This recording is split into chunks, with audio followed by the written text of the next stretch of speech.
Yo, so what is going on, guys? It is your boy MLG Squid here. Welcome to another episode of my COD World War II Is It Good series. And in this one, we're going to be taking a look at the brand new SMG, the Proto-X1 here in COD World War II. Now, this weapon is the most comparable to probably the Orso because it has a very fast fire rate. It's faster than the PPSH actually, and of course a lot of any SMG in the game that has a slower fire rate than the PPSH is gonna be much slower than this because this is faster than the PPSH. Plus it has a lot of recoil. It does have a lot of kick, which is one of the downsides to using this weapon compared to something else. It does. I don't think it has as much recoil personally as the Orso. The Orso's recoil is just completely out of control when I used it a couple of days ago, yesterday actually, and honestly this weapon, I do like it. I don't think it's better than the PPSH at close range. It is better because it just has that faster fire rate, therefore faster time to kill and better time to kill. But once you start getting into those longer ranges, you're not going to be doing as well with this weapon as you would with the PPSH. But the attachments that I would recommend using on this weapon in this gameplay, I was running extended mags. Extended mags is the most useful attachment you could possibly get. It only has 24 shots in a clip normally, so with extended mags, you bump that up to 36. So it's such a useful attachment. Honestly, in my opinion, this is the one attachment that I would always run on this weapon, especially since I maxed it out in multiplayer yesterday. So just get more of a feel for the weapon because I did not like it at first. If you go watch my first impressions video of this gun a couple days ago, back on Tuesday, I didn't like it. I liked the VMG the first time I used it, but I didn't really like this SMG. My first impressions were that it was just gonna be a faster firing, high recoil, not accurate, just kind of SMG like the Orso.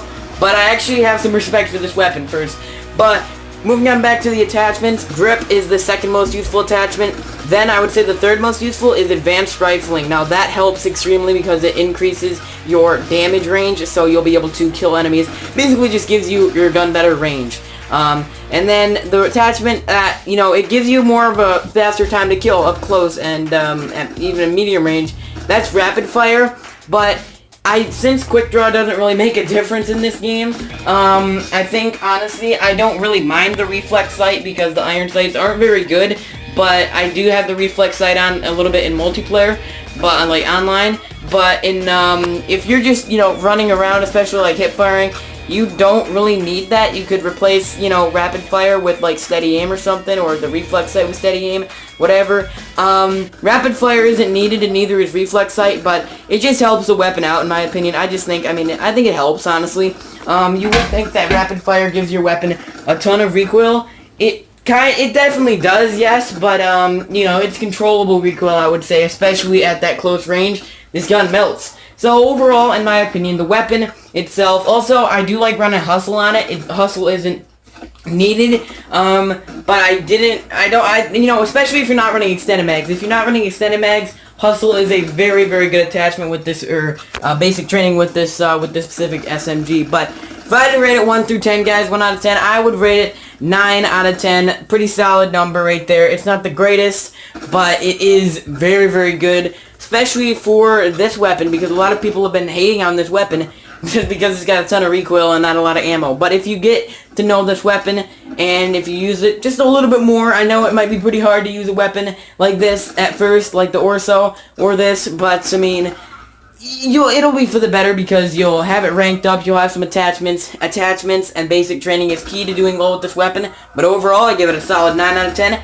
It's a good weapon. It's a great weapon in my opinion. But anyways though, guys, that is going to be it for this week's episode of COD World War II Is It Good. Next week we will be doing the VMG 1927 light machine gun. Also the Blackout trailer. I'm recording this on Thursday, so the Blackout trailer released. Leave in the comments what you guys think of that. And yeah, we'll catch you all later today actually at 3 p.m. for Squid City World Tour Part 4. Anyways, have a great day, guys. Peace.